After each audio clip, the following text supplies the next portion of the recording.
बिस्मिल्लाहिर्रहमानिर्रहीम।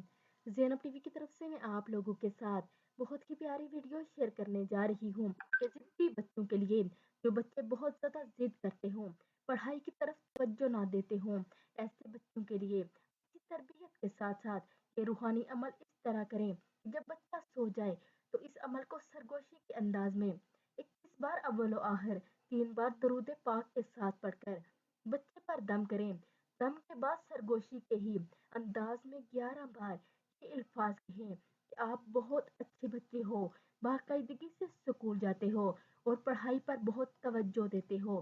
और उसके बाद ये कलमात मुबारक पढ़ें, या हफीजु, या हादी, या रशीदु, बिहक इन्नल्लाहु अला कुल्ली शैइन कदीर। तो आप सभी इस पर अमल करें। जो जिद्दी बच्चे हों, इनके लिए ये अमल बहुत ही मौजूद अमल है। और वीडियो को आप सब आगे लाजमी शेयर करें